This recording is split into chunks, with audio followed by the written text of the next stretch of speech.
महेंद्र राजभर ने उन्होंने कहा कि ओम प्रकाश राजभर बहरूपीय हैं, ये टिकाऊ नहीं बिकाऊ हैं। ये 20 साल पहले उनको नहीं पता चल पा रहा था क्या? 20 साल से ये आज कैसे याद आ गया भाई? हिसाब किताब तो नहीं चेंज कर दिया। हाँ, ये आपने सही क्वेश्चन किया है, सही बात है। जो कार्यकर्ताओं द्वारा पार्टी को चलाने का जो स्रोत था, जो स्रोत उनके यहां से हो करके पार्टी रैलियों में जाता था, वो स्रोत हमने जरूर बंद कर दिया था। क्यों बंद कर दिया था? क्योंकि उनके द्वारा कार्यकर्ताओं का शोषण किया जा रहा था। और जिस व्यक्ति को एमएलए का फुल फॉर्म न पता हो, जिस व्यक्ति को राजनीतिक पार्टी कैसे बनती है, कौन से एक्ट में बनती है, इसका जानकारी ना हो, पार्टी क्या चलाएगा भाई? वो तो ओम प्रकाश राजभर जी के चेले थे और स्वाभाविक तौर पर है, छोड़ के गए हैं, उनका स्वागत है, उनको बधाई है।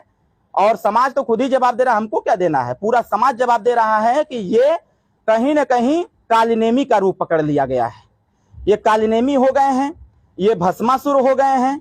तो ऐसे लोगों के पीछे मुझे पता है कौन खड़ा है, और ये मुझे अच्छी प्रकार से पता है कौन खड़ा है। जो खड़ा है मुझे अच्छी प्रकार से पता है। उनको भी समझ में आ जाएगा कि ओम प्रकाश राजभर ऐसा नेता है जो तपस्या करके यहां तक आया है, और जनता संपूर्ण वंचित वर्ग उनके साथ खड़ा है। समझ में आ जाएगा उनको भी। यादव की तरफ आप इशारा कर रहे हैं खड़े होने में, आपकी पार्टी तोड़ने में, क्या कहना चाहते हैं? साजिश कर रहे हैं क्या? अगर आप उनका नाम ले लिए हैं तो मैं तो कुछ कहना नहीं चाहता। नाम आपको लेना चाहिए। प्रदेश की योगी आदित्यनाथ सरकार आपके हिसाब से कितना सही काम कर रही है? देखिए, योगी आदित्यनाथ की जो वर्तमान सरकार है, हमारे हिसाब से अभी कुछ काम ठीक नहीं कर रही है।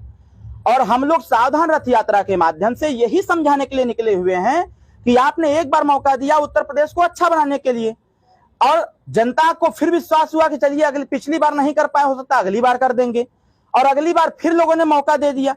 लेकिन समस्याएं जस की तस बनी हुई हैं। हम सबको आगाह कर रहे हैं और सचेत कर रहे हैं कि उत्तर प्रदेश की बदहाली तभी दूर होगी जब ओम प्रकाश राजभर जैसा व्यक्ति के हाथ में उत्तर प्रदेश की कमान होगी।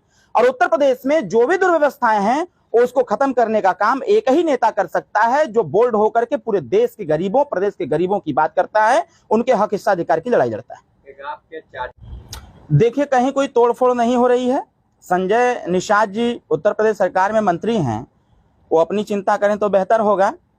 और संजय निषाद जी का हम भी सम्मान करते हैं और हमारे माननीय पिताजी भी सम्मान करते हैं।